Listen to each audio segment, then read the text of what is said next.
Hello friends, I'm Louie Louie and today I'll talk about rock operas, the 5 best rock operas in my opinion, of course.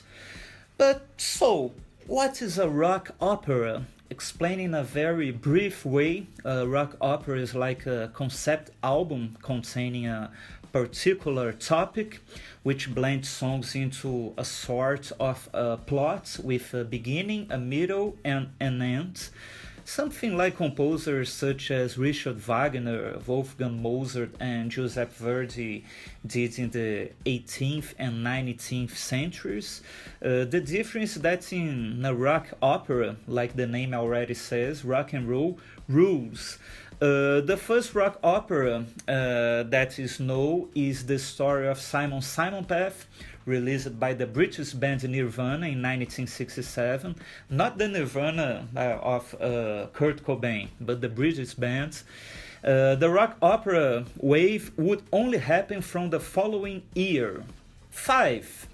S.F. Sorrow, The Pretty Things, 1968, the first rock opera to achieve relative success. S.F. Sorrow is not widely spoken about nowadays. Garage rock, blues, psychedelia, and rhythm and blues blend to tell the story of S.F. Sorrow, a British working class citizen. Actually, S.F. Sorrow is a great album which needs to be rediscovered. 4. Berlin, Lou Reed, 1973, a tragic rock opera about melancholy and drug taking. Berlin is considered one of the most depressive albums of all time.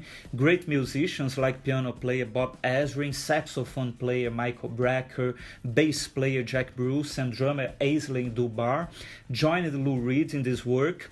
This rock opera is surrounded by myth. Producer Bob Ezrin is said to have told his children that their mother was dead. He apparently said this because he wanted to record the most sincere and desperate cry on the kids' track.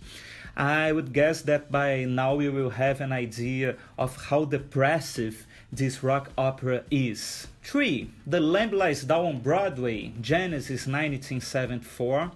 The last Genesis album featuring Peter Gabriel on vocals, probably the most ambitious album released by the British band.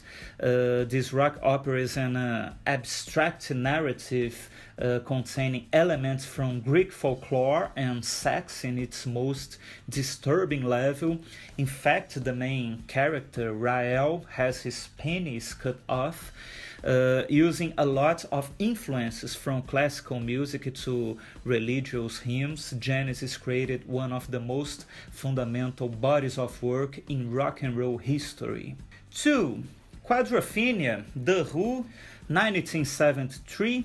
Pete Townshend liked the idea of composing a rock opera, and 4 years after Tommy composed Quadrophenia. If Tommy is more historically important than Quadrophenia, the latter, in my opinion, is more successful in its musical and thematic structures. Quadrophenia is a theories about the rise of the mod culture, Love Reign Over Me, 515 and Sea and Sand, transcendent rock opera and became big hits. Quadrophenia also generated a nice movie in which the singer Sting makes a cameo appearance. 1. The Wall, Pink Floyd, 1979. It appears that rock opera composers appreciate neurotic characters. Tom is one of them, and Pink is another one. Pink is the main character of The Wall and also Roger Waters' alter ego, the album's very composer. Besides having to face the death of his father in World War II, Pink has to put up with his overprotective mother and grumpy teachers. For Pink, the remedy is self isolation from everything and everybody, behind the wall, of course.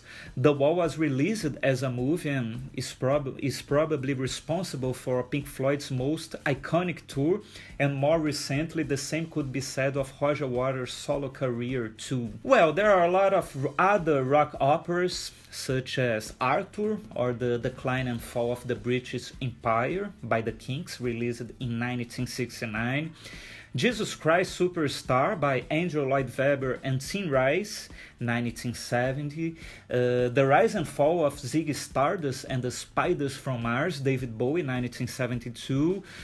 American Idiot by Green Day, released in 2004.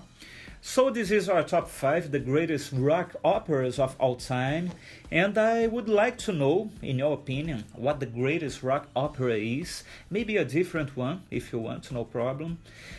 Please subscribe to our channel. Bye bye and see you soon.